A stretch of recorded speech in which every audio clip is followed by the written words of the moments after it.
Hi, a very good afternoon to everyone. I am Vaish from the Culture Academy and I will be your MC for today's webinar. For those who are joining us for the first time, welcome to Culture Academy's 6th online edition of the In Conversation With series. We have about 150 attendees today, and to our friends from overseas who are tuning in, a warm welcome to you. Our In Conversation With series offers an open platform for the arts and culture sector leaders, professionals, and administrators to come together to present or share any aspect of their work and insights. This allows more interesting discussions and cross-pollination of ideas and sharing of best practices on issues that matter to the arts and culture sector. Today, we are very pleased to have with us Mr. Heng Leun, Artistic Director, Drama Box, Mr. Dorian Bardavid, Manager, Ministry of Culture, France, and Professor Dr. Marion Ackermann, Director General, Dresden State Art Collection, Germany, who will be sharing their views and insights on the topic of engaging and sustaining audiences in the new normal. The session will be moderated by Mr. Shaun Goh, Director, Community Relations and Engagement, Ministry of Culture, Community and Youth. Once again, please feel free to post your questions under the Q&A function anytime, and our speakers will be able to address them during the Q&A session. Without further ado, I will now hand the time over to our moderator, Mr. Shaun Goh, to introduce the speakers. Shaun, over to you, please. Hi, good afternoon, everyone from Singapore, and to our friends from overseas, especially our friends in Europe. A very good morning to all of you. Thank you, especially for our friends overseas, for dialing in early. I'm most glad to be able to moderate today's session. I thank the Culture Academy again for bringing us all together. So without further ado, I would like to introduce our wonderful panelists. We have three panelists today, very honored. We have Heng Leun, who is a theatre director from Singapore. We have Dorian from France, and he looks after this digital office at the Ministry of Culture. And we have Dr. Marion from the Dresden State Galleries. So what we'd like to do today is to just give each of our panelists a bit of time to share their experience about engaging audiences. And then we will save much more time for our Q&A. Okay, so without further ado, Heng Leun will kick us off. Heng Leun, over to you, please. Thank you, Shaun. Hi, everyone. Thank you for inviting me to be in this session. It's nice to see Dorian and Marion. We hope that today we can actually share our thoughts, and then maybe have some conversations over here. Now, I speak as a theatre practitioner, as someone who have been doing a lot of engagement in community as well as with the arts community in general. Now, so the things I'm going to say are quite personal in a way, so do bear with me in this process. Now, when the COVID really came, or what we call as the normal, I don't think we were really prepared for it. I don't think the whole world, I think the whole world generally is not prepared for how massive this pandemic has been. So when it came, I think one of the major message of that time was that, how do we respond? And in fact, one of the direction was to how to keep positive and how to make sure that life goes on. So of course, as a arts practitioner, as cultural practitioner, so we will always ask ourselves, so what can we do?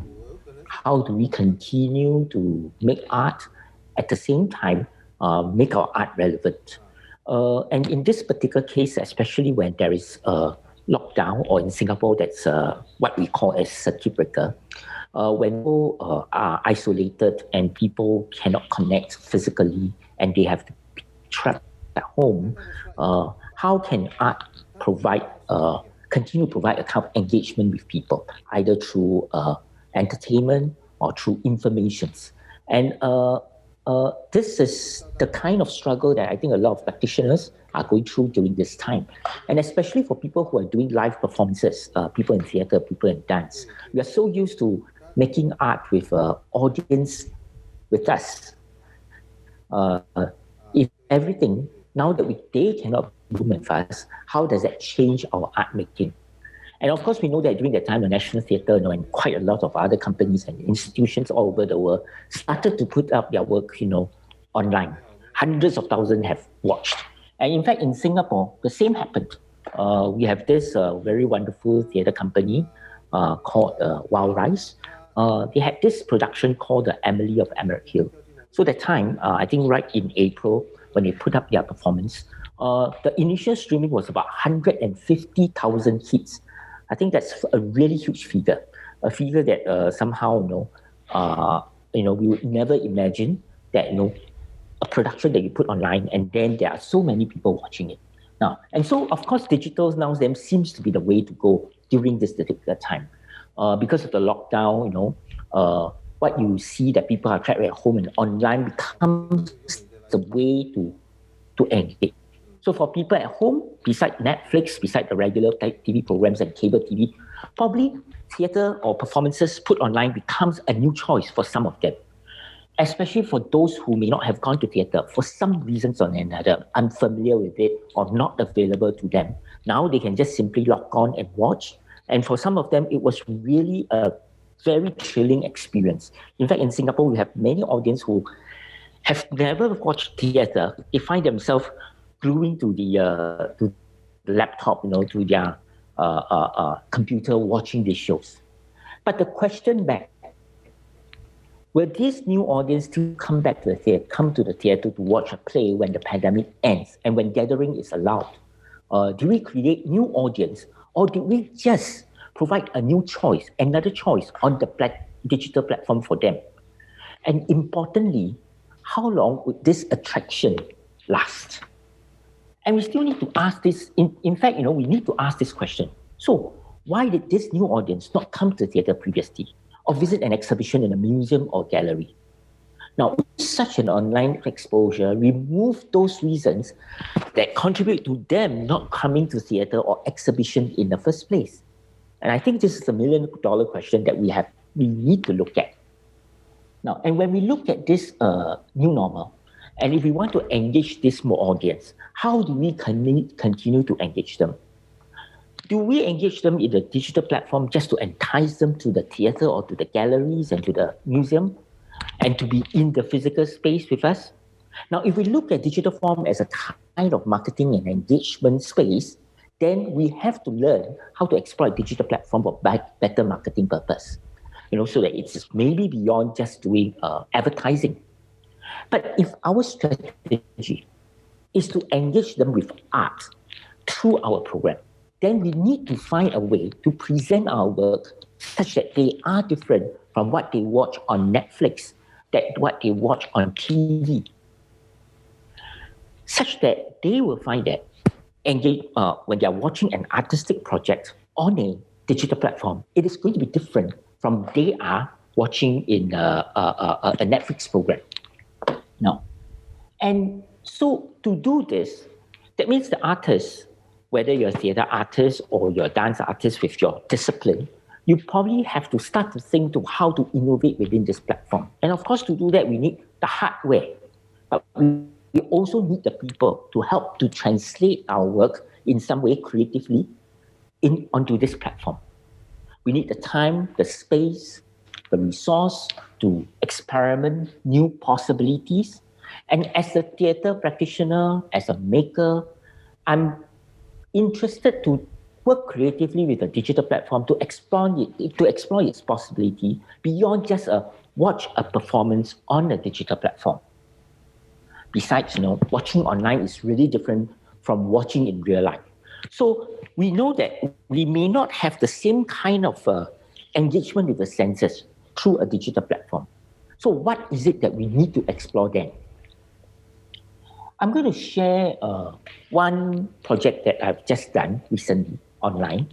It is an adaptation of the work that we did called The Lesson. It was a participatory project.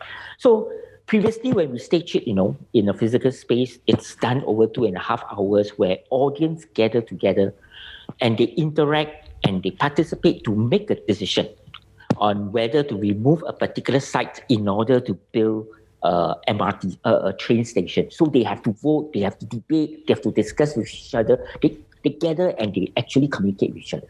But when we do it on a platform, we can't have them physically together. We have to design an interactive platform on this digital platform so that they can actually have interaction. And through that experience, actually, I have three takeaways. One, on the positive side. Unlike when we do a physical performance, we have to finish the show in about 2.5 hours. And in fact, it's very difficult for them to come back for the next day. So usually come for that night, they enjoy it. And when we were doing it physically, our audience will always tell us, can we stay back more and they'll discuss with you what the experience was like? Because they had a lot of things to talk about and to reflect. It is a participatory piece which made them engage and they wanted to discuss. So in this online setup, what we did was that we extended the work into 3 nights. So on the first night, they got informations. They actually started their interactions. On the second night, they had to vote. Then on the third night, they gather together and then they reflect and they share ideas and they build discourse around it. So what we did was to extend a 2.5-hour project on a physical space and turn it into a kind of a 9-hour durational project over 3 nights. And I think that's only possible really, because we are online. It's easy for people to click to. They don't have to travel, and that makes it easy. And what it allows us then is to make this kind of participatory project much more deeper, allowing more time for us to actually expand the scope of the work. However, on the flip side, interactive platform to allow people to interact on the on this online is still not fully developed. And at the same time, while people are interacting, they still maintain and remain in their own space. You don't have the kind of senses. You can't see each other eyes to eyes. You can't have simple gesture of nodding to each other because it is, everybody is in their own room. And that actually takes away quite a lot of agencies in terms of not just an individual, but how they actually perform and interact as a group. And thirdly, there is also this issue of accessibility. I think when we talk about digital, we may always assume that it is quite universal that people may have a digital access, but it is not really so. Take for example, today, just as I was doing this, I was trying to change my background into the Cultural Academy, but my laptop is not. It's quite old. I seem to have problem to actually put on this particular image that everybody has, which means that not everybody has that ability. Your Wi-Fi may be slow, laptop may be older.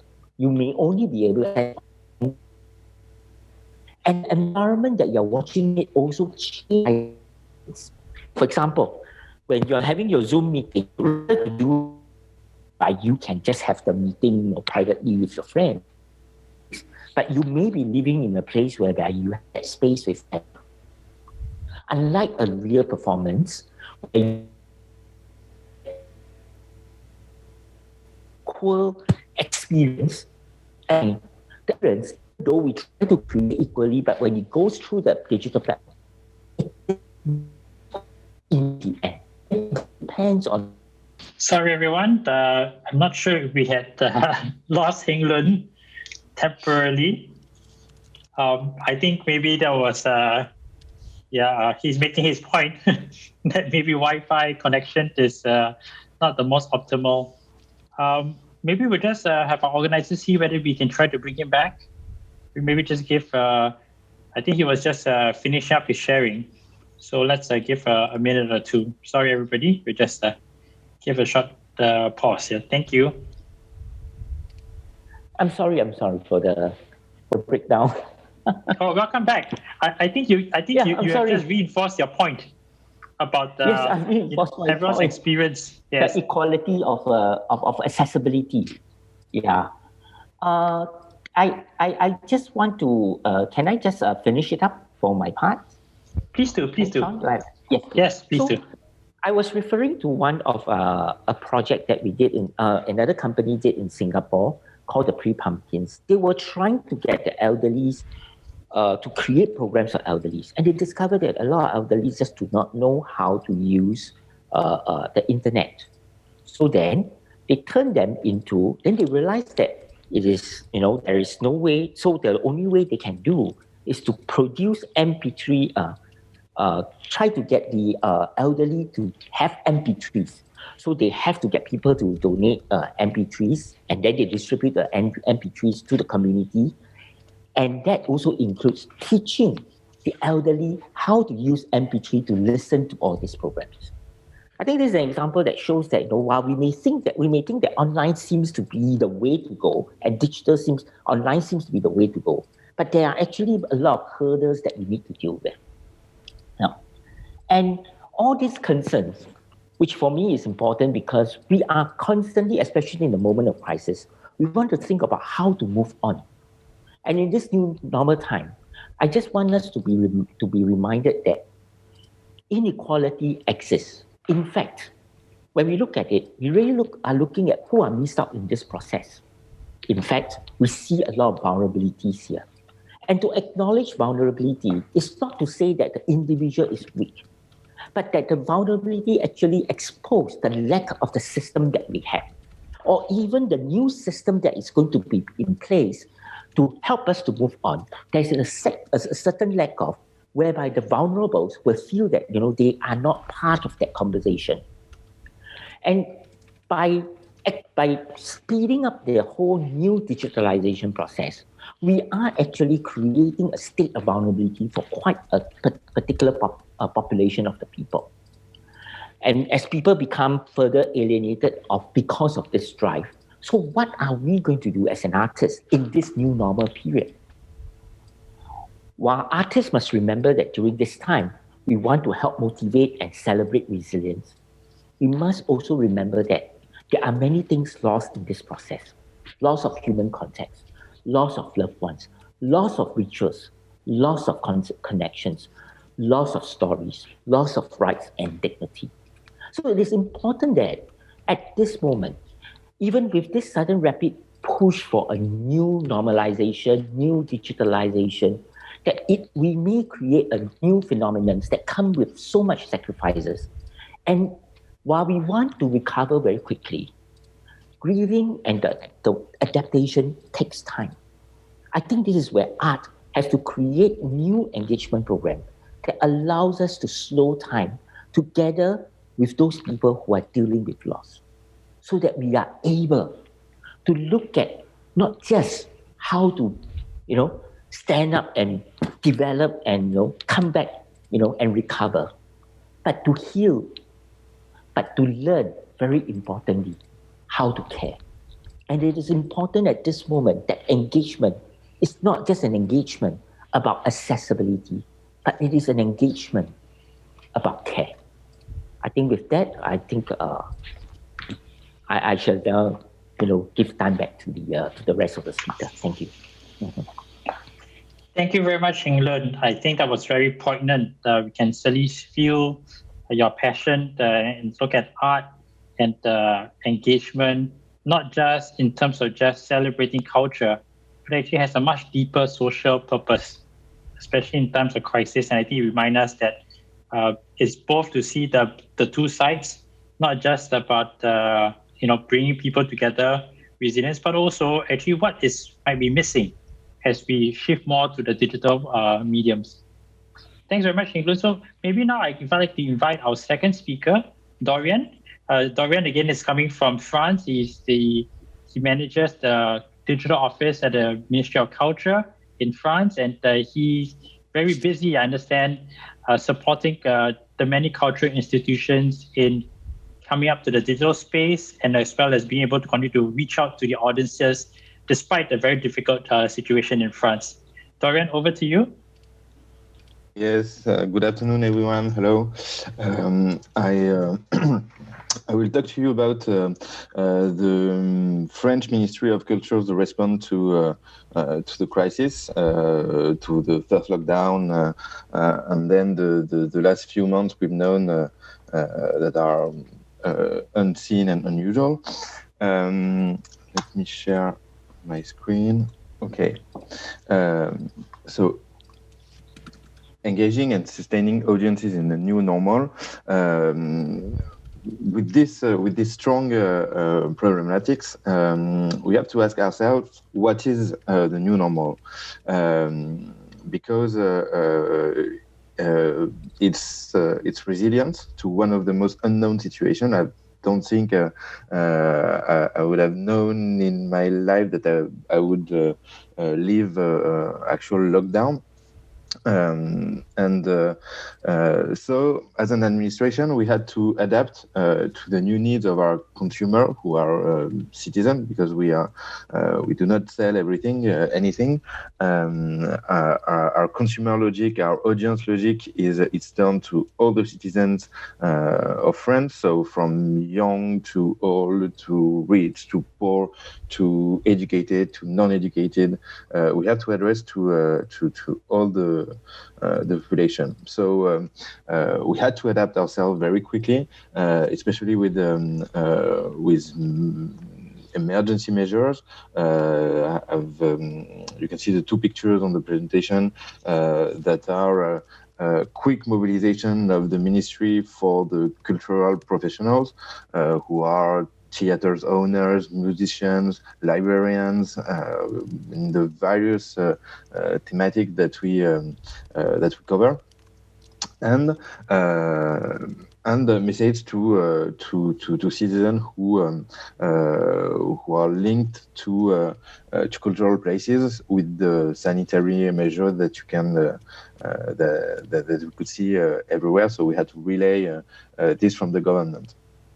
And the new normal, I see it also as the creation of new habits to develop a sector, to sustain an industry or many industries in crisis. In crisis that will last, not the crisis, but the new habits, yeah, I think it helped us doing things that's very quickly that we've never done in few years. So it was a lot of work, sometimes days and nights, but we were able to create something. I think that will last, and also new work methods, because. Where we had to work 100% remote, so it set up a new forms of collaboration within the administration. So for whom, before explaining more details about our actions, I would like to make clear of who are our targets. We have two main targets: the cultural professionals and we cover more than 36 subjects at the Ministry of Culture. We cover cinema, archaeology, fashion, theaters, museums. It's very, very, very large, and these and for each thematic you can divide it in different works. For example, just for books, you have booksellers, you have journalists, you have editors, you have librarians, and each of them will have different needs according to their corporation. They will need different help, support. So we have to address to every one of them. And then we have the citizens, but the citizen is a very large crowd.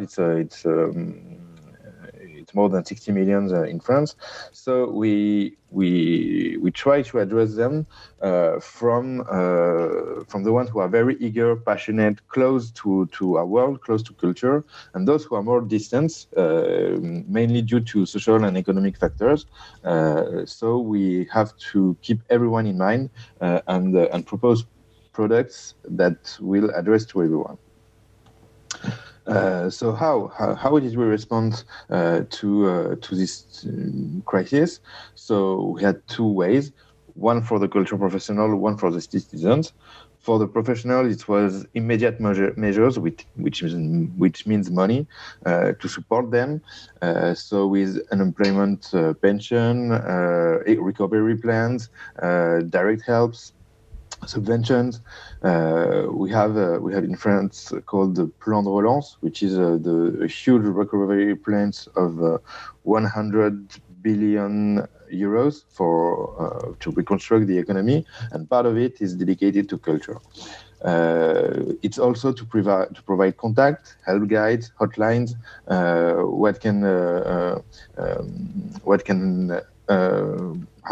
how to answer very quickly the question that they could have, how to orient them in the different helps.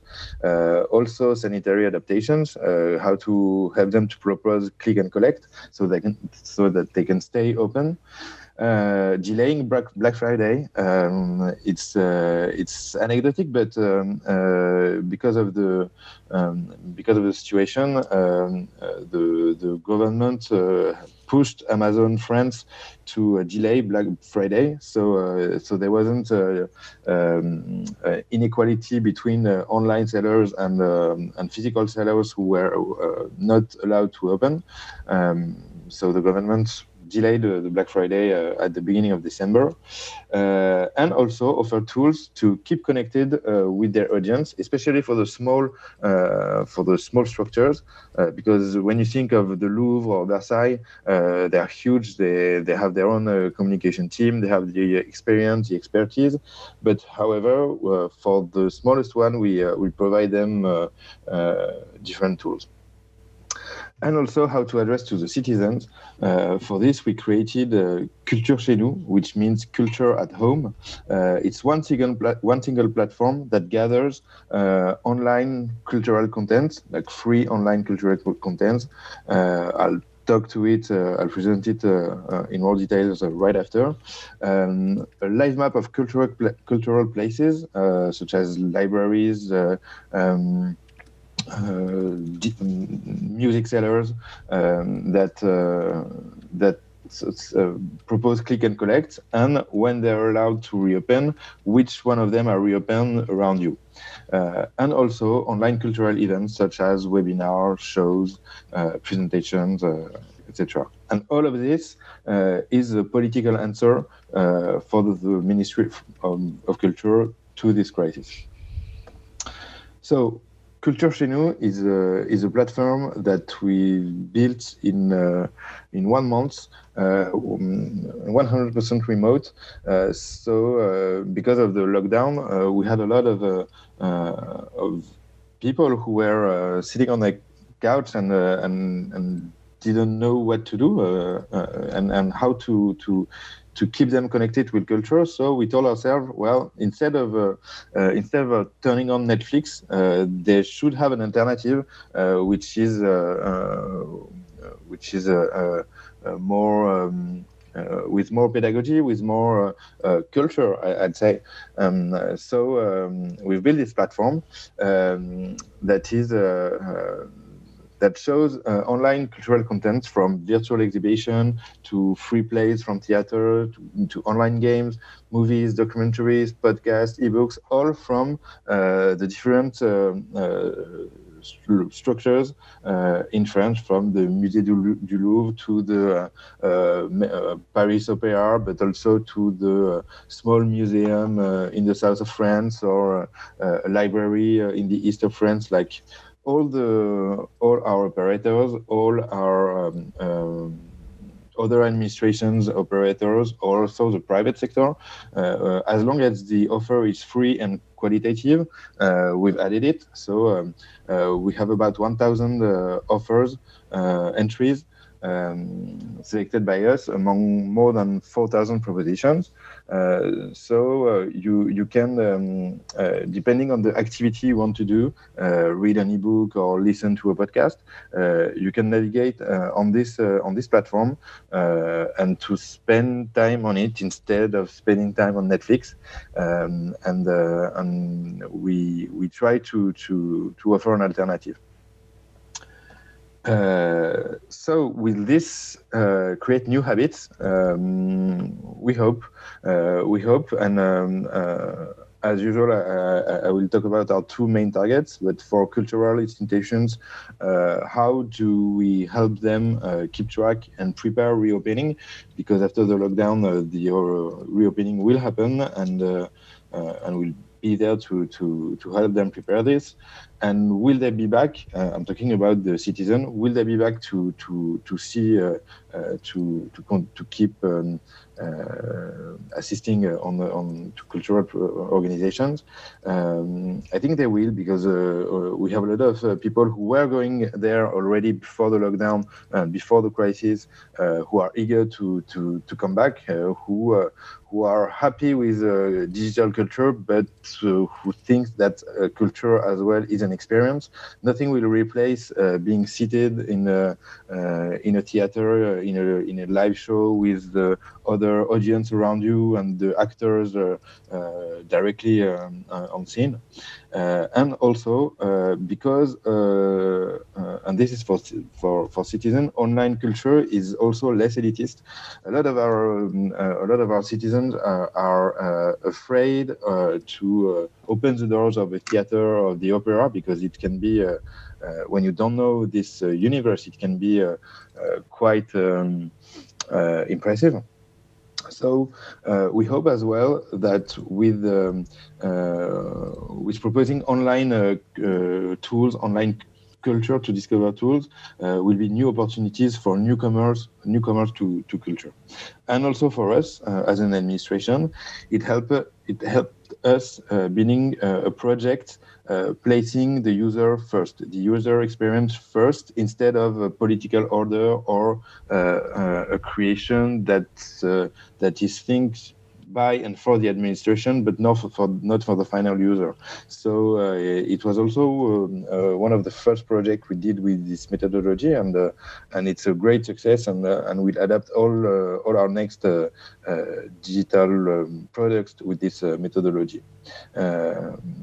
And for this, it was personally, it was a very interesting year, I'd say. I've worked a lot, but proposing services like this is very professionally and personally stimulating. Well, thank you for your attention, and I will give back the screen. Thank you very much, Dorian. I think it's really wonderful for many of our local participants to hear from you, your experience. We had our own version of a lockdown. We called it the circuit breaker. Different name, but probably same feeling of being stuck at home. And I think it's wonderful that your office has really helped all the cultural institutions in France to go online. And I like how you set yourself a challenge of being more attracted to Netflix. And it's not an easy target, but I think that's where I think we want to see the importance of culture being not just something that it's good to have, but really quite essential to your own fabric of society. I'd like to now pass the time now to Professor Marion. Professor Marion is from the Dresden State Galleries, but we were chatting before we started, and she has a particular Singapore connection, which I'm very happy to hear. Many of you in Singapore would have been familiar with the Children's Biennale at the National Gallery. Well, Dr. Marion is the German counterpart to the Children's Biennale, and we were just hoping that maybe next year we'll be able to have some version of the Children's Biennale again. But that's Dr. Marion is very familiar with Singapore, and I will leave it over to you, Dr. Marion. Thank you so much. Hello to everybody. Yes, the two speakers before, Heng, Leun, and Dorian, already gave a great analysis of the current situation. What is the new normal? So now in Germany, we are in the second lockdown. All museums are closed. The cities are like ghost cities. I will not hope that it will be the new normal. But of course, before the crisis is not after the crisis. And at the same time, perhaps there is also a chance coming out of some productive consequences we can find out of after the crisis. So I must tell you that we already had planned a special year for 2023, where we wanted to change everything in our programming. We wanted to stress more on the collections. We wanted to reduce our program. We said less is more. We are traveling too much. It's not good for the climate. And we planned already a year of slowing down, of doing everything different, of defining more our digital tools and so on. And so it was not, in a way, it was not unprepared, some of the experiences we have now in reality. What we did after the first lockdown is to change our strategies totally. So we discussed among our directors. So we have 10 directors, and I'm the general director. We had a discussion. What have we to do different in the future? First of all, it's similar to what Heng said. It's all about engagement, about care. So we decided to put on the first place in our strategies the social, political, sustainable aspects of our work, to engage in society, and to also to invest most of the resources we have in this field. The second is how to remain international when the national borders are closed, how to develop cross-border projects in the situation. And the one answer is through I would say there's a new form of easiness and easygoing, organizing Zoom conferences on international scales. Also with partners in countries where normally it's very difficult because you have the protocol, you have hierarchies also between men and women and between different cultures and so. And at this split screen, everybody is equal, it's non-hierarchical. It leads to a new form of easiness to communicate. And we use this chance. For example, we founded a transcultural academy with the Emirates, and that's wonderful. It's about critical perspectives on transcultural themes in museums. The other an important topic of how to remain international, or perhaps to become even more international, is that if we can't travel as before, can we let the art travel? So for the field of museums, that means you always need these couriers. You never let artworks travel alone. There are also humans, and so we are finding new ways of using virtual couriers. And as a principle, say we let the art travel to remain international if the humans can't travel.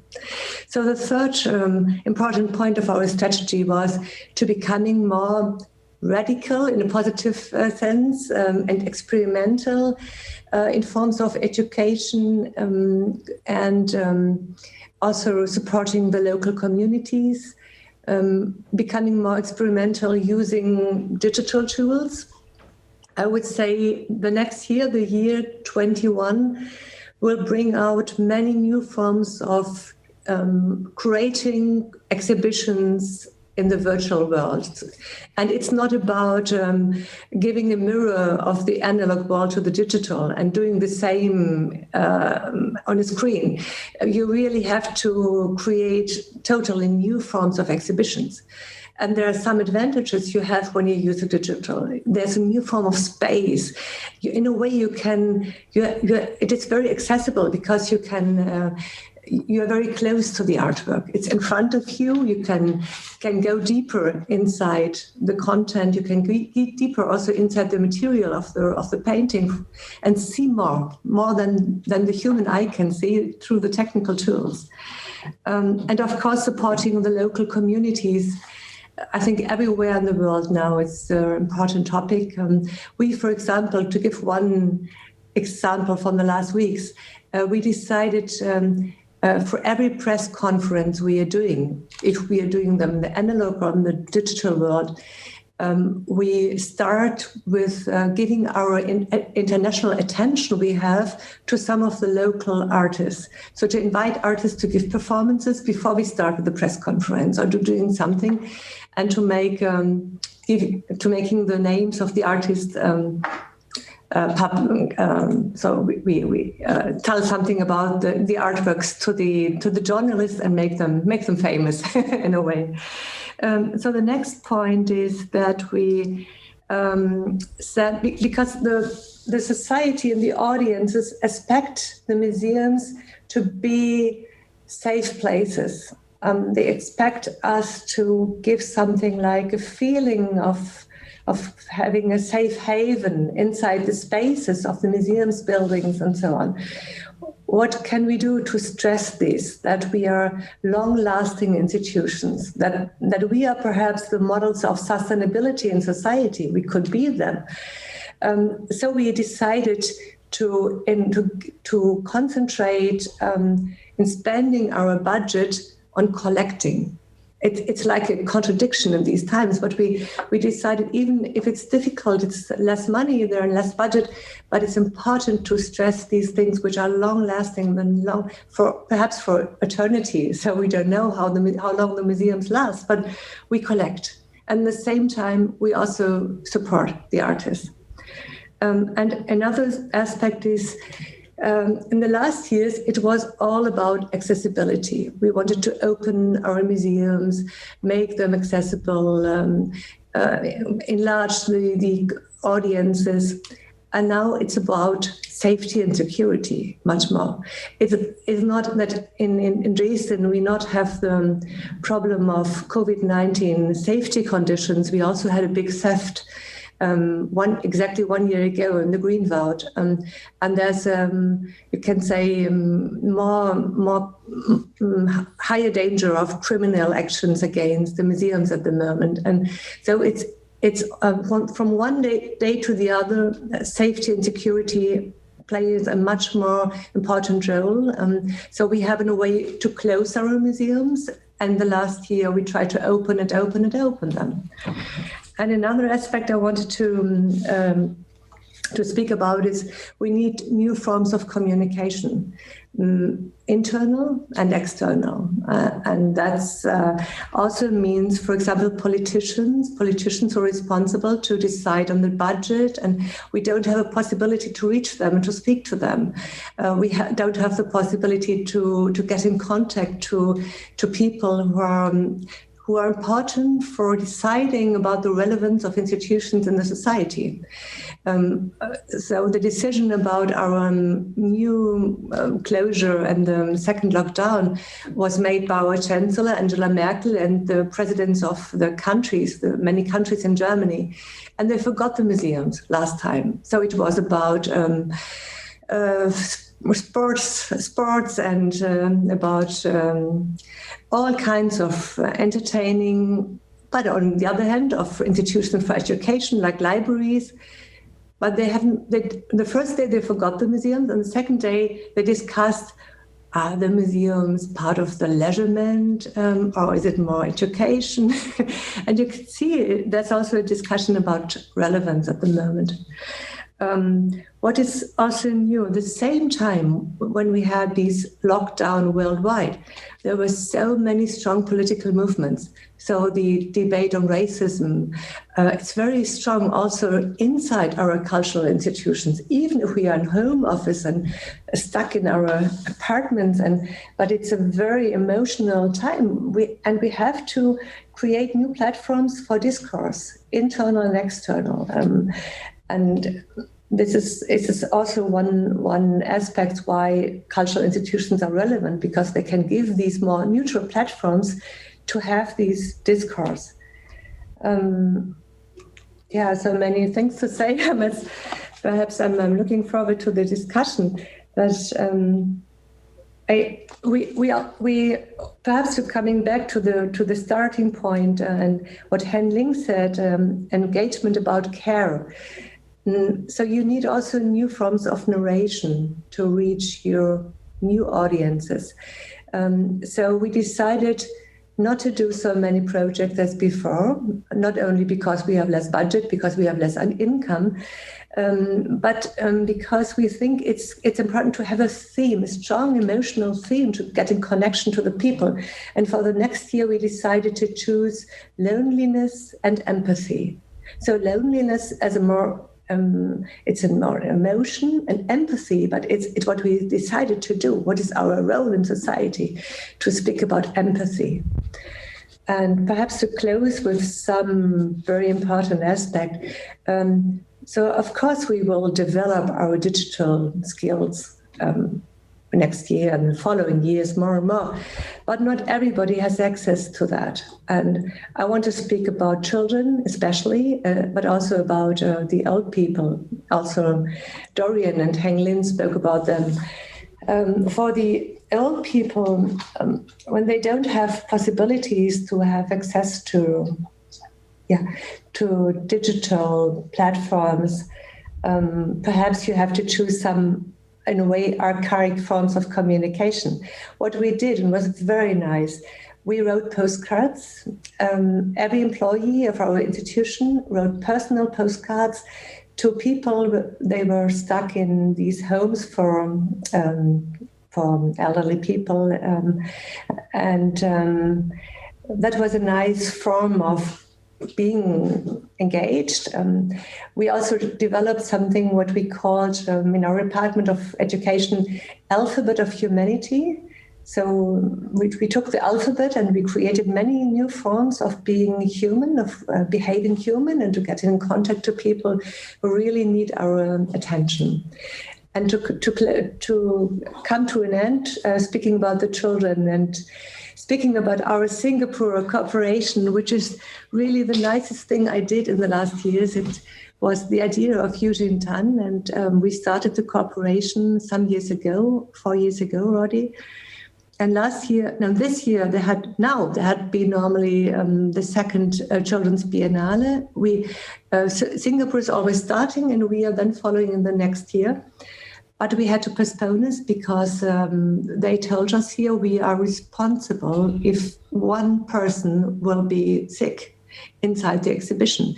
And because when you're working with artist rooms and many children come into the space, and we had more than 110,000 children last time, it was a great success and they loved it. Of course, they wanted to touch each other. Of course, they wanted to touch the space and the artworks.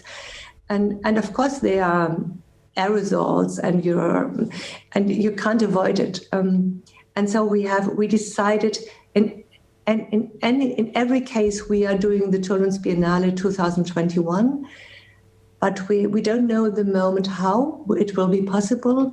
And if it's not possible as before inside the museum, we have two possibilities. We do it as an outdoor project, it's a little bit safer, or we're doing it in a digital form. And then, of course, we need some support of our Singapore colleagues because, especially in Singapore, but in all the Asian countries, I would say you are much more advanced in creating digital spaces. And then I'm looking forward to create something together in an international cooperation to see what we can do for next year. Thank you. Thank you, Dr. Marion. I think thank you very much again for sharing your experience in Germany. I think that's much I think our participants can also learn from. And of course, you had a special Singapore connection, the Children's Biennale. Well, we now have time for a question and answer. I think we have about an hour for everyone. So first of all, I'd just like to invite everyone. I'm very happy to say I think we have almost 100 people in the room. And I would like to invite all our participants to use the Q&A function and to type in your questions. I see that some of you have already done so. Please continue to put in the questions. And you can also vote for those questions so that, then we can try to pick out what would be more salient to all of you. So while you're thinking of what questions to ask, I'll just exercise my moderator's privilege to ask the first question. So I think with all our speakers, I think one thing is quite clear is that actually we need to think about the the different types of audiences that we want to engage. Heng Leun talked about actually it varies depending on whether the accessibility to devices and their environments. Dorian, you shared that actually in France, you have to look at the wide range of cultural institutions, very different. And Marion, you also did touch on particularly on children and the elderly. So I wanted to ask each of you whether you could share, maybe just pick out what would you say would be whether you had certain priorities in terms of which segments that you think you want to focus on first when it comes to maybe redesigning your engagement strategy. And maybe you can share why, maybe just one or two. Maybe if I can start with Heng Leun. Okay, thank you. Marion wants to speak. Is it? Okay. So I was just thinking also about what Marion was saying. I think one of the projects that I'm now working on next year is actually on mental wellness. Or we are really looking at how to care for our mental wellness in this difficult time. In fact, we are hoping to do it in this way, such that we would want our participants or the people whom we are working with to look at how they can start to construct comfort, such that and then beside constructing comfort, sharing the comfort with other people. So we are working with visual artists in working on that. At the same time, I am also trying to create a participatory project with people who are feeling that, dealing with grief and loss and mental wellness issue during this period, to share their experience. I think it's very. I keep thinking that we have to document it, because one of the things that can that can help us to strengthen ourselves is actually through memory and remembering rather than forgetting. Because by documenting and by remembering, it helps us to notate, what is important to us and what is not. So take for example, currently because of, I remember during the lockdown, there were a lot of people talking on internet that we need to look at new value systems. Look at eco system. We need to look at this whole environmental issue, which just now Marion also alluded to. But after that, now that we are in our phase 2 in Singapore, I don't hear that anymore. In fact, I was wondering, as we chart forward to recover, how do we decide what recovery means? Do we recover to go back to the same thing? Or do we start to recover? Or do we want to actually start to ask what value system should be re-looked at and to recharted? And I think what I would like to do over the next few years is to engage with different sectors, from the elderly to the young people. How are they going to chart the value system that make them find their own identity and their value, that will bring about a kind of much more healthy, mentally healthy kind of life that they have. And I think that is one of our major issues. Personally, I think that we are going to face, not just in Singapore, but I think globally. Yeah. Mm-hmm. Thank you, Heng Leun. Marion and Dorian, would either of you like to respond? Yes. Marion? Yes, I can totally agree to Heng Leun. I would perhaps add something else. I thought it could be also important to provide answers how to deal with crises, through the artworks themselves or through our projects. For example, we planned already a long time ago 2 exhibitions for next year, but I think they are fitting perfectly now, because the one exhibition is about the loss of languages through traumatic experiences and how to overcome it through art. And the other project is about war and art. So we had in Europe the 30 Years' War in the 17th century, and which role art and artists played in this moment of crisis. And through the 30 Years' War, the citizenship of Europe was reduced to 1/3 in the 17th century.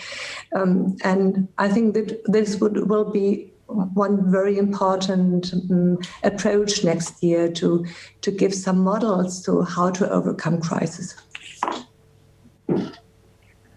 Can I just add on, Shaun, to Marion? And I agree with Marion that we do need to find ways to solve it. And I think from our own practice in socially engaged work, one of the elements of the engagement is actually collaboration. And I think that's one way that actually we learn to work together when we are dealing with crisis. And we've seen that happening more and more. And I think we may not give very concrete directions where to go, but we should, as artists, through our practice, also provide skills for people to learn to deal with crisis. Yeah. Thanks, Leun. Dorian, what about you? A lot have been said by my comrades. I will just add that the fact that for us as an administration, when we launch a new product, a new digital product,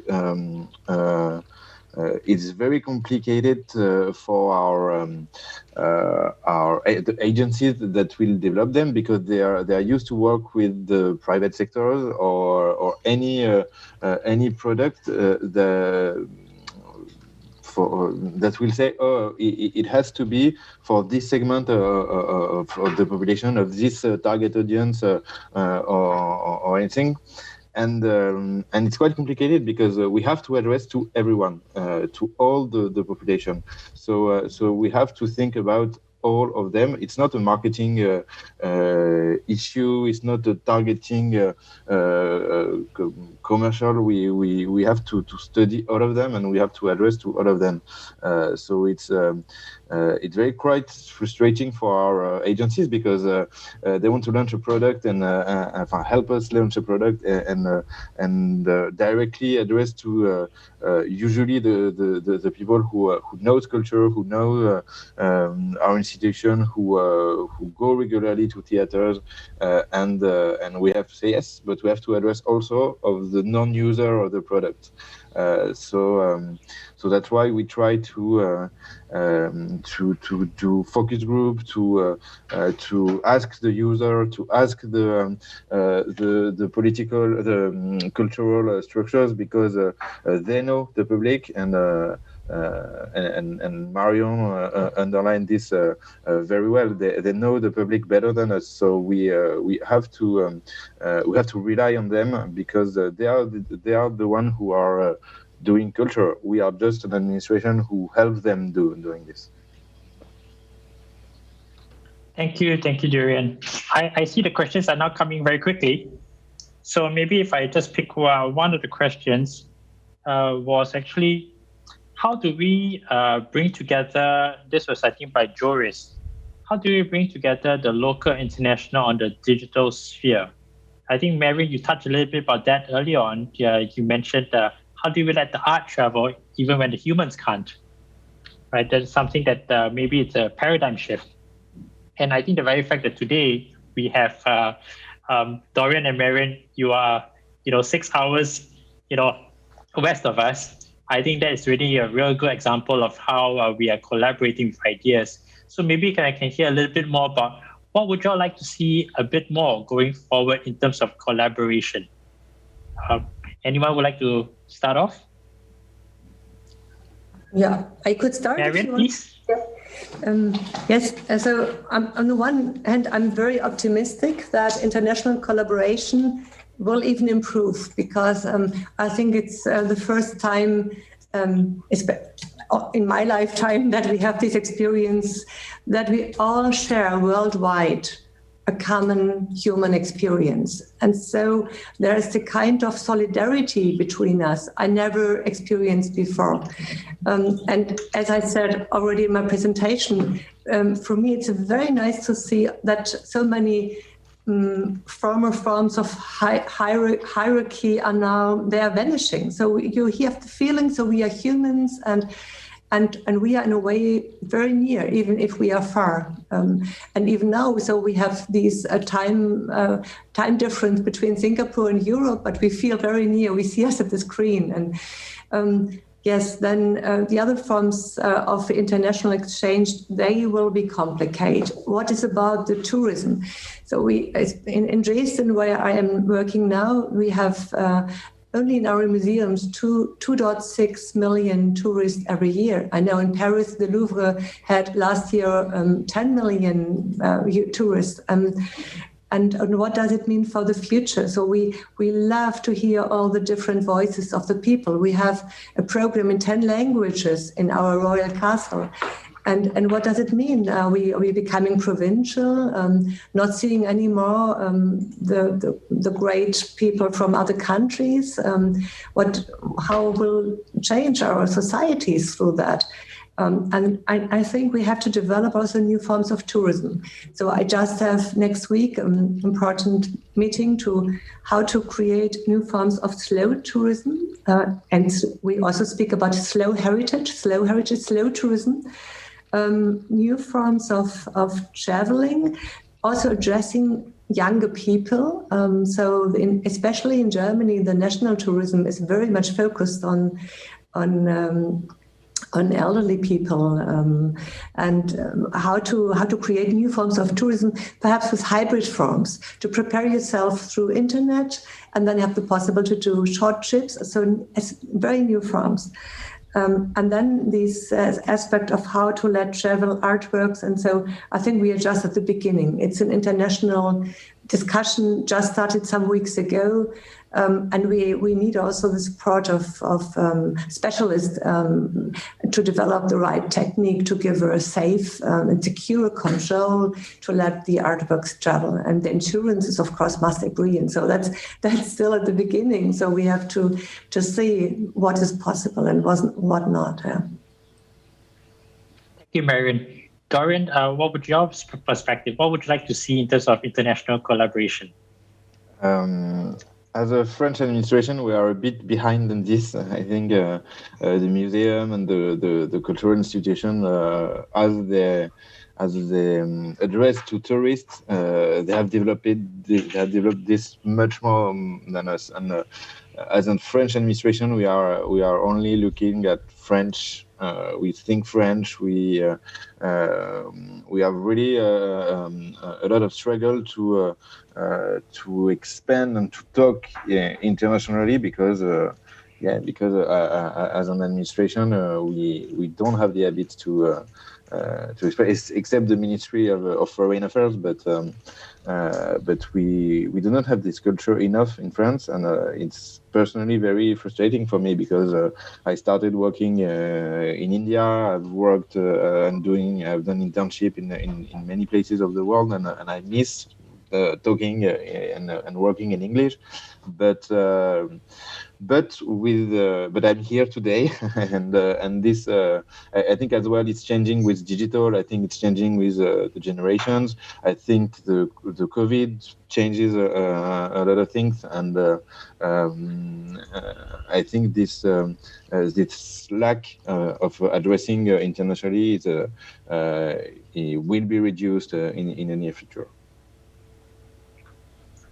Thank you, Dorian. Heng, what about you? What would you like to see? Yes. Okay. First, I think I've already seen people doing quite a lot of collaboration online. So it could be as simple as, for example, National Arts Council and the Australian Council for the Arts is going to start this digital residencies. In fact, just yesterday I was talking to one of my Australian counterparts who were talking about, how we can actually frame a kind of exchange in that process if we want to do this digital residencies. But right as early as I think it was in May or June, one of Singapore practitioner, Alvin Tan, he was working with another young practitioner called Yan Ying, and they actually created a piece whereby Singapore artists as well as artists from New York, United States, dealing with issues in that particular piece called Who's There was very much about race issues. And you can see that actually there are certain global issues that especially during pandemic times when we all seems to be dealing with it, but in different ways. And by actually having that piece, it allows a kind of conversation that happens between audience, between the public, as well as between the collaborators. And I think more and more will happen. But I would also want to say that currently most of the tools that happen online tend to be designed in a way for simpler functions, like for meetings and communication purpose. I think we need to actually, in order to do more of this kind of work, we need to start to think about developing really getting people to develop platforms that suit our purpose of making art different from COVID, which Dorian has talked about. I was talking to my actors that day when we were rehearsing, and they were all trained as theatre actors. And they were telling me that they felt uncomfortable that now they have to perform. We were trying to do a piece such that it can be performed live as well as for a Zoom audience. So I have to tell them that we have to change our mindset now, that you are a theatre artist, learning now to work within a new form. I think if we want to do this, under this new normal situation, and online is one possibility, and digitalization, we need to develop platforms that can allow us and innovate in platforms that can allow us to actually create a kind of a communication and engagement within that space. And I think this space that we are dealing with is really a very complex space. And I feel that that's something that, even as artists, we want to engage this. At the moment, we probably need a lot more resources to actually innovate and research. Yeah. Thanks, Leun. So Dr. Marion, did you put up your hand? Yes, I wanted to add something, an aspect especially to Dorian. So in these forms of international collaborations and communications, we are always dependent on the commercial platforms, Google and so on. And this is the reason why we applied for the European Union, so inside Europe, to create a European cloud, to have an own independent platform to foster and to improve our especially inside Europe, our internal communication and cooperation. And we just won.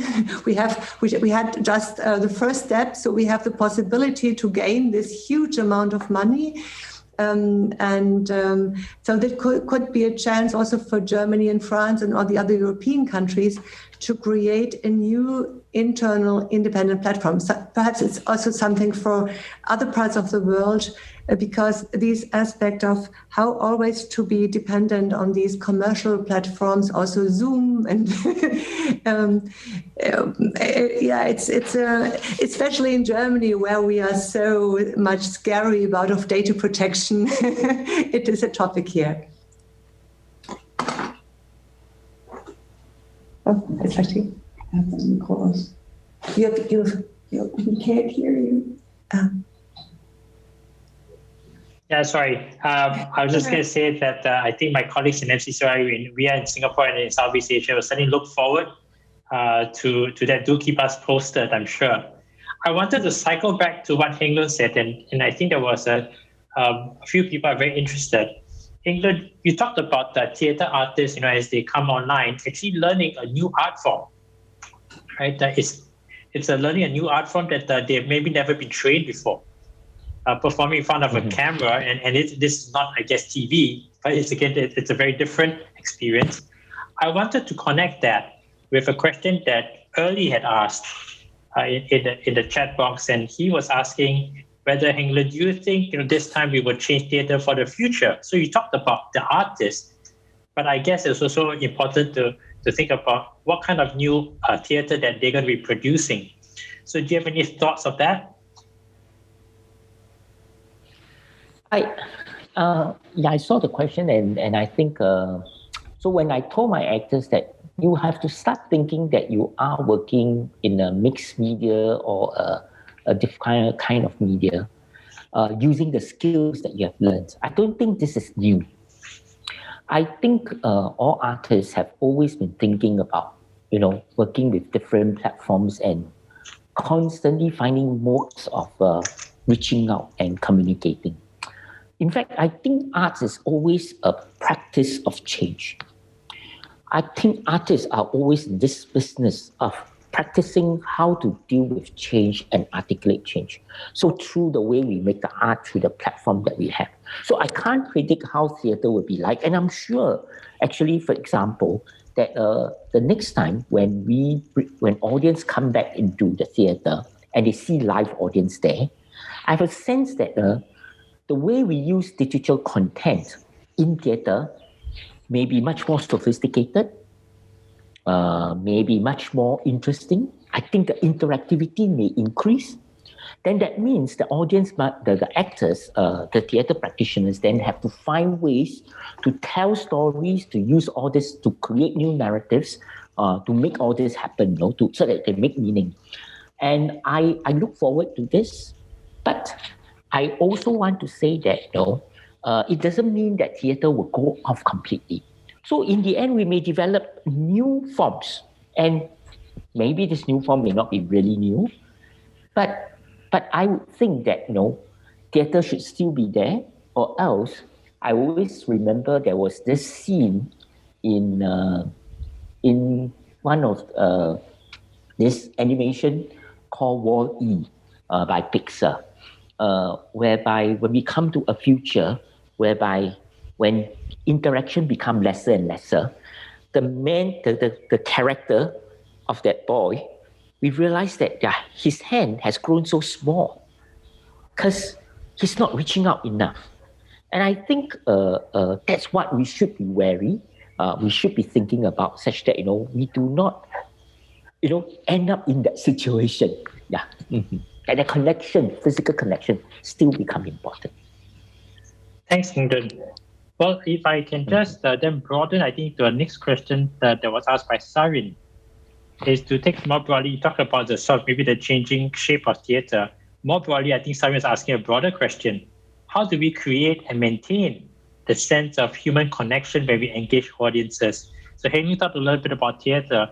Maybe if I can hear from Dr. Marion and Dorian, from your point of view in terms of museums and other cultural institutions, how do you think they could better maintain that sense of human connection even when they go virtual? That's the central question. And I'm not sure if I have the solution now, but we are on our way to, first of all, it's about that we think about the reason why we are there. So what kind of role we have in society, and to think about new forms of narration. So in former times, business as usual was to make our big program, 50 exhibitions a year. And of course, we were counting the numbers of visitors, and success, the measure of success was very often, especially the politicians, decided how big the number of visitors was. And we have to change completely our thinking about that. I would say, first of all, you have to tell you every day the single person counts. Is there one human which you can reach with your program, one human you can perhaps bring to reflect about something, then you're successful. Perhaps we can say in the real world, so in the analog world, it's more, the audiences are more reduced in numbers in future. They have to be because of our experience with COVID-19. Perhaps in the digital world, we have these social common experiences to be part of the bigger community. Perhaps it changes. In the digital, we are many, and in the real world, perhaps you have more single experience. What's not so difficult in the museums and in the art world, perhaps there's a difference to theater and opera, but in the museum, the experience which makes you deeply happy is standing alone in front of an artwork. It's in a way, it's a very lonely process of dealing with art, and how to come in this more human connection with your audiences.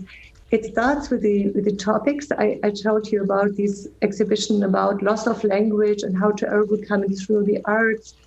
But also when you're doing exhibitions like we are planning in WithMr exhibitions, and there are only existing 30, 32, 34 WithMrs worldwide. We have 10 WithMrs will come to Dresden. That's a once in a lifetime experience. Perhaps to reduce your narration and your program to the really essential forms of experience, and then to reflect it more intense and more on an existential level. It's really about your life. It has to do something with yourself. So this would mark my way, but I'm just at the beginning of of a long path. Thank you. Thank you, Marion. Dorian, what's your take about maintaining this sense of human connection in the virtual world? Yeah, essentially, I agree with Marion. Nothing will replace the true physical experience of standing alone in front of a piece of art, or being inside an audience with the theaters, and also this makes money for the cultural institution, because sometimes the digital is either free or either less profitable for the cultural institutions, and so it's important that they keep their own independent, that they keep their own finance, so they can be true and independent. But I see it as like the DVDs. On the DVDs, you have the movie, which is the main activity, and this you can change it. It's the same as going physically to a cultural place, but you have add-ons such as making of, such as interviews, such as trailers, and I see the digital as something complementary than the true physical experience. You can prepare your visit online, you can do activities after you visit online, and I think it's yes, you can have added experience that is added to the physical one, and also I think this will change when cultural institution and in general won't see the digital as a tool of communication, but also a tool of creation, and I think that's a bridge between the physical and the digital world, and seeing the digital world as an add-on to the physical world. Thanks, Dorian. I just wanted to then connect what you just said with, I think, Joshua. Joshua had asked a question about, I think he's using this new term, first time I've seen it, the physical and digital. He combines it, he calls it the phygital projects. So I think what you're suggesting, Dorian, is that how can we actually think a little bit more about this idea of hybrid? Yeah, as of course, as the situation allows, we might gather back, but not in masses, but maybe in smaller numbers. You might have to curate the groups. But how do you use the digital space to complement?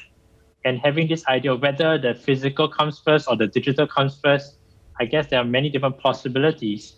And so maybe if I can ask our three panelists here, if you can give just a little bit of examples of maybe what that kind of digital projects that you are working on or have experience, and whether what might work or what might actually have not worked, and probably you might not want to repeat. Maybe any lessons learned from these hybrid events so far. Maybe Heng, would I go first?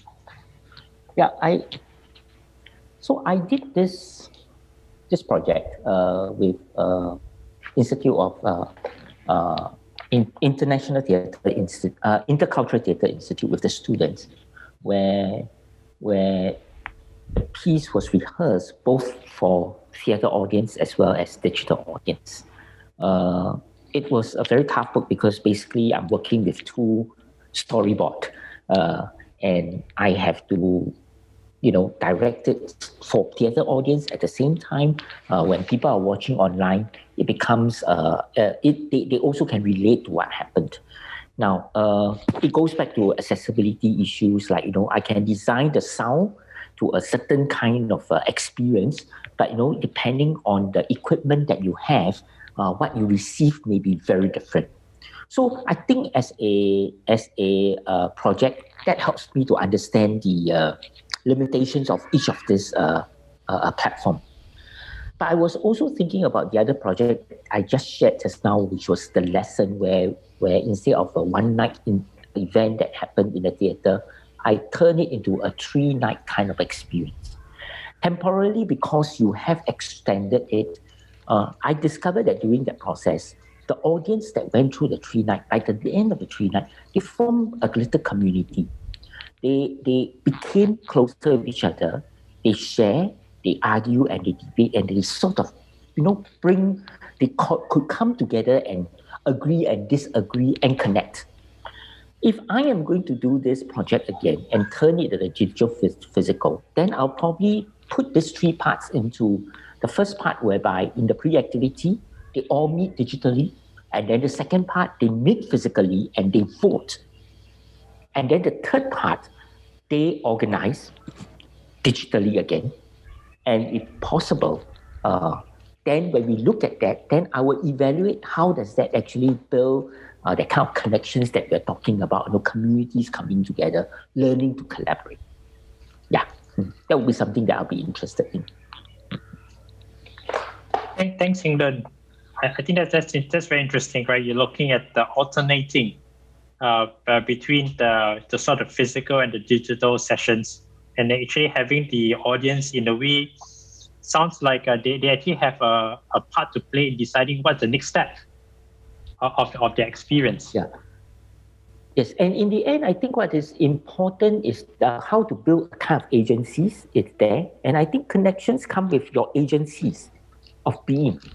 The greater agencies you feel, the greater connection you want to make. And yet, at the same time, what is also interesting, if I see, I was taking from what Dorian and Marion was talking about, how do we actually convert the whole digital experience from a lonely experience to an experience about solitude? I think there's a difference between being alone and being in solitude. And I think it's just a question that I'm asking myself after hearing them. And yeah. Thanks, Heng. Dorian or Marion? Anything you'd like to add a bit more about being hybrid? I see Marion putting up a hand. I would say the Children's Biennale next year could be an experimental project where we really try to realize these forms. So, for example, we have an artist project about black sheep. So we need an outdoor space. We need a big garden to have it. Then I would imagine that especially children are able to switch between these different worlds of digital and real world. much easier than perhaps the older generation. I would really like to develop something together with our Singapore colleagues to have a real hybrid form. We don't have it at the moment in our program, but we just started to analyze how we can learn from the youngest generation. For example, we are working together with the Fridays for Future community here. And for this generation, they are used to switch between the worlds. So for example, when they have card sharing, or many young people, they are have an app where they can see in the internet in which restaurant or bar there's a leftover. And they're going in the evening and then taking the food, which normally had to be thrown away, to get it through this app. And I think this generation, which is coming has a very high attention to society and climate change. And so to use them as role models and to see what we can learn from them to bring it to our official forms of public art demonstrations, and it's in theater, opera, museums, and other forms. Thank you, Marion. Dorian, any thoughts on this topic about hybrid formats? Yeah, I'll be very brief because we don't organize ourselves exhibition or directly, but from the examples that I could see around me, it's you have a lot of phygital connections within the. But with many tools that you have, but even within the museum or within the cultural place, from interactive maps. When you are in the Louvre, which is a huge place, you are always lost, and you have an interactive and augmented reality map. You have mobile apps who will help you having an audio book, but also to have commented art pieces commented by the artist. Sometimes you can use QR code to flash to get more information. You have functionalities with augmented reality. You can put your phone on the camera and you can see other things around the exhibition or in the corridor. You have as well for example, megapixel zoom on paintings, so you can see a lot of details that you wouldn't be able to see if there are 5 people standing in front of the painting. So yeah, it's these are only just a few examples of what is possible, and I think. Still, internet is brand new, and I think we've discovered only 1% of what it can do. So there are a lot of things that will emerge and that will be interesting in the digital area. Thanks, Dorian. I think this is a perfect lead-in into our next question. There's a question by Carmen. And I think it's a very important question. So he's asking, do you think this pandemic has accelerated the digitalization of art, or in fact has slowed down the flourishing of art? So it's quite a big question. Who would like to take this on first?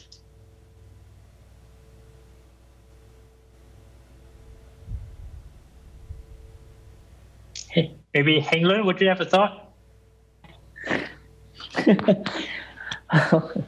I would like to rephrase this and say that,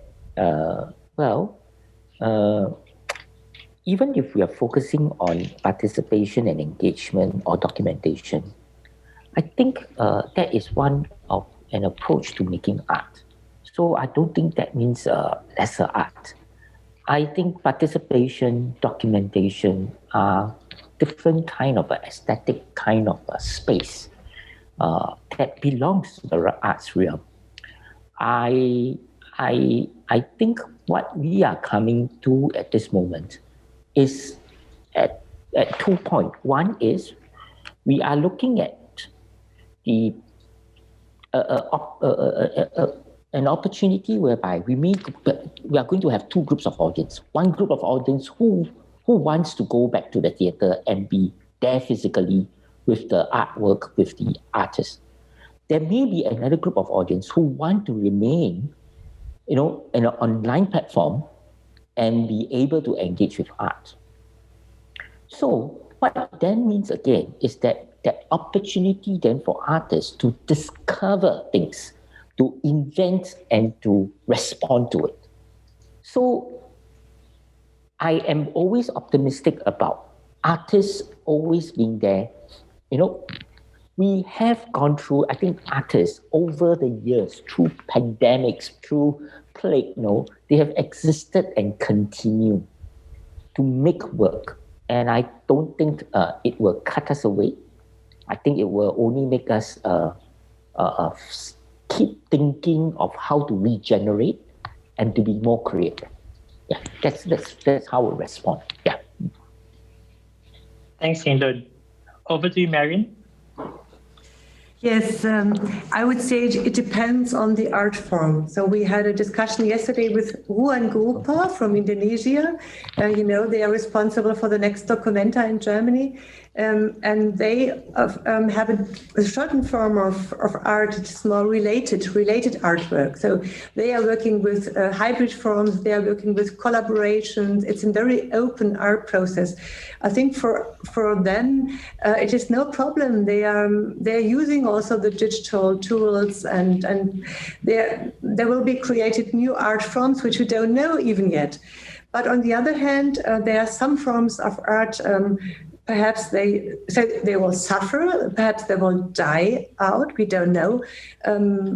I think in the opera, so the choirs, they really are suffering. So singing in the internet is so much different from singing in the real world and with an audience. And they are, and paint, if you take the artists who are painting, you need the smell of the oil paint. You need the original work to really understand and painting. You can't if you reproduce this in the digital world. It is flat and it's not the same. There is a loss, and of course it's sad to say perhaps some art forms won't survive or some aspects of art won't be so successful.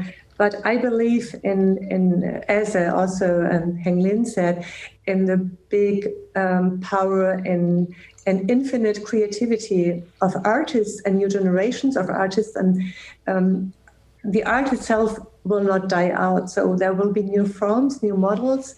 And even if you have the artists who are working in traditional way with drawing and painting, they continue. For example, the famous old artist Gerhard Richter from Germany, he made one of the most beautiful drawings, especially during the first lockdown. And he finds immediately collectors, and it will be stored. And perhaps in some years there are new possibilities to exhibit it. So I'm optimistic that especially the artists will show us perhaps the way out and create something what we don't know yet. Thank you, Marion. Dorian? No, I don't think I have something to add. Heng Leun and Marion as a sum up very well. Well, I just have one more question. I think we've covered most of what was in the Q&A chat box. But I wanted to also maybe just ask the three of you, since actually, because a little bit about the ecosystem. We talked a lot about the content, about the purpose of the art. But I was also wanting to hear your thoughts about in trying to develop new ways to engage audiences. How can we actually support our artists, our performers, as well as our institutions And I thought it's useful to hear, because today in the room we have a theatre producer, we have a museum director, and of course we have a government administrator. So I was wondering whether to hear from the three of you different perspectives of how could we better support our artists and our cultural institutions in tackling this new normal. Maybe if I can start with my fellow administrator, Dorian. Would you like to maybe just give us a little bit of your thoughts on how can we better support the industry? It's I think it's the role of an administration as a Ministry of Culture, like any time, especially in terms of crisis, but also in normal times or new normal times. I don't think there are a lot of secret on this. It's money, giving direct money to a cultural institution is very essential. However, we have to be sure of the quality of the organization of the scientific handle of the collections, for example. So we give a lot of labels that stands for standard qualities, and in exchange we are able to support all the structures from a very local radio to a bus that will go to village and be a small movie theater in the rural in the countryside, or I think so money is one of them, but also formation, sustaining networks of professionals, help them deciding new standards, working with other countries, working with the European Union. I think the ministry in every time has to be an intermediary also between the not the public but the politics and the cultural institution. The ministry as an administration is how can you say, it's there for the long term, but the ministry gives the orientation, the strategic orientation that will be in the next few years, the next few months. Thanks, Dorian. Heng, would you like to come in, and then followed by Marion? Okay. First thing is that I think we kept saying that we need to not business as usual anymore, because this is quite a paradigm shift, right? So I think in terms of how policy should be, policy should now look at things in a much more developmental and research perspective.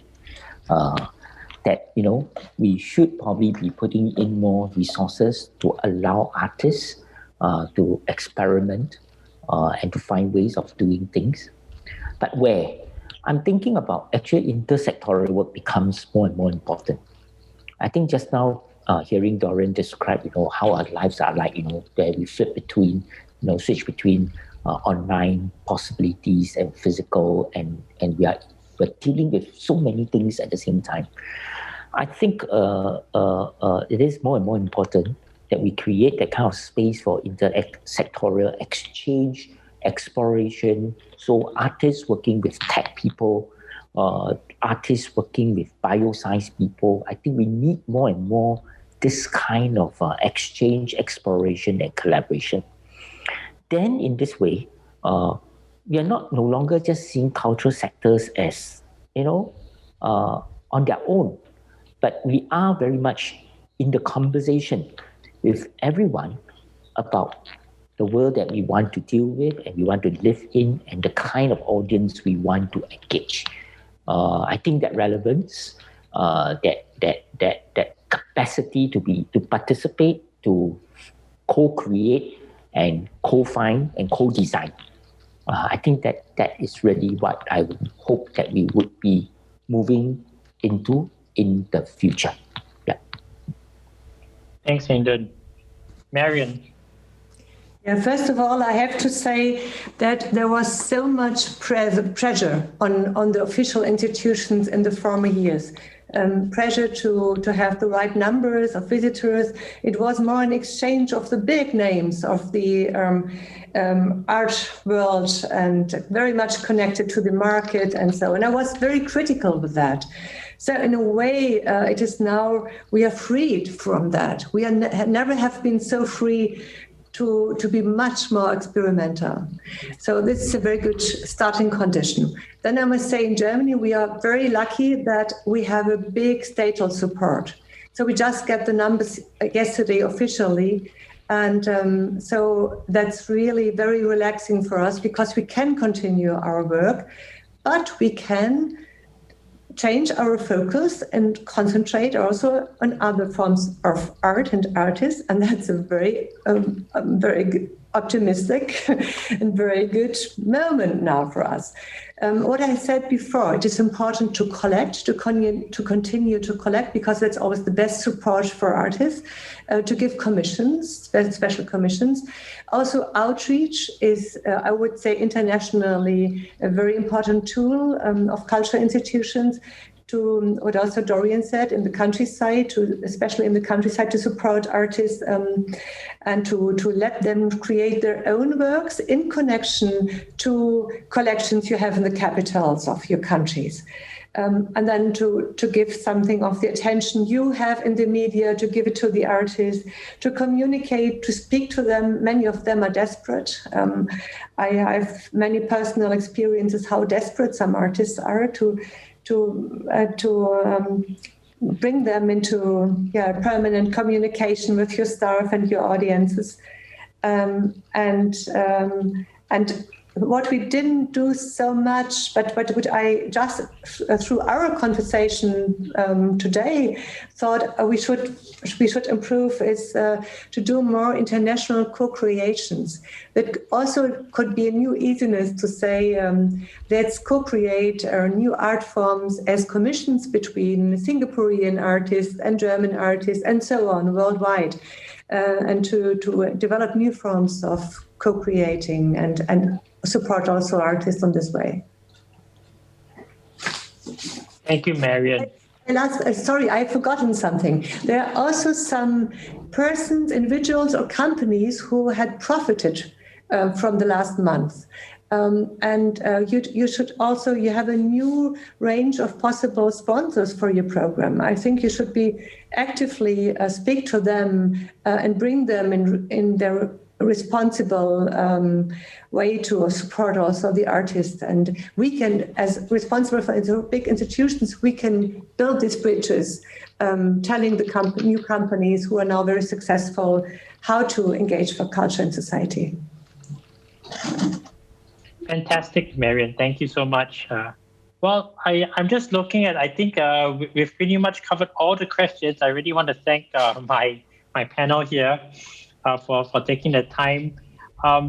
I think this just leaves me, I'm looking at the clock as well, just leaves me to maybe just attempt a very, very brief summary. I think we've covered to our participants. I think we're very honored to hear both a perspective from Singapore as well as from France and Germany. But what I found was that I think there were a few very common threads that we touched on. I think we spoke a lot about what is the purpose and relevance of culture in this time. I think in the time of crisis, we always go back to fundamentals and the basics. And I think there was actually, there's a big debate about whether culture, maybe it might be, take a second step towards the economy. But actually, if you think about the longer term, the impact of culture on societies and what kind of societies we want to build, that want to emerge out of this pandemic. So I think it's quite important that you also talk about how also culture sector, actually you're not in isolation, right? You actually want to be able to connect with the rest of society and to develop so that you support also larger objectives about whether it's about social cohesion, about sustainability, and so on. I think we also talked about actually being very mindful as we engage the audiences. Who are the existing audiences that you want to stay with? We also talked about who are the new audiences that because of technology you're able to connect. But at the same time, we also have to be mindful, is there new inequalities that come about because of technology? Not everyone is able to connect. Not everyone has a stable Wi-Fi. Or sometimes the experience with the different devices, it is uneven. And how do we be more mindful about that? And I imagine also you talk about younger generation between being very digitally accessible, but what about the elderly? So I think thinking about the purpose and the audiences, then we talked about how we have to redesign content, and we spoke about how when we just take content to online, it is not just a digital analog of the physical, right? Sometimes you could do that, but actually, how do we use the technology to create new ways, new art forms? We talked about the phygital. We talked about also having using technology and digital tools to create more agency, so the audiences feel more connected and to really regain or actually find new human connections. And lastly, we talked about, of course, the role of institutions, the role of administrators of ministries and governments. How can we create a more supportive ecosystem? I think it's not just about giving money, but also actually how do we think about developing, helping artists develop skills, their networks, and then we talked about international collaboration, so going well beyond our borders. Well, that's just my little summary of what we covered today. I think I hope to all our participants, our panelists have given much more food for thought for all of us, and certainly I think this is just the start of many more international collaborations. I'll hand the time back now to Vaish from the Culture Academy. Thank you, Shaun. Ladies and gentlemen, thank you for your questions. I think you would agree that it has been a very engaging session, and we hope that you have been inspired and gained fresh insights and key takeaways from this session. We'd like to take this opportunity to thank our speakers and moderator for sharing their insights and robust discussions with us today. This pandemic has no doubt presented many challenges, but we have also accelerated progress in digital tools and engagements rapidly. We have come to the end of today's In Conversation with webinar. Before you leave this session, we would appreciate if you could provide us with your feedback for today's webinar, please. You may access the feedback form via the link or scan the QR code shown on the screen here. If you would like to find out more about the Culture Academy programs, please visit cultureacademy.gov.sg, and you may check out our past webinars and resources that may interest you. Thank you for joining us today, and we look forward to seeing you at our programs in 2021.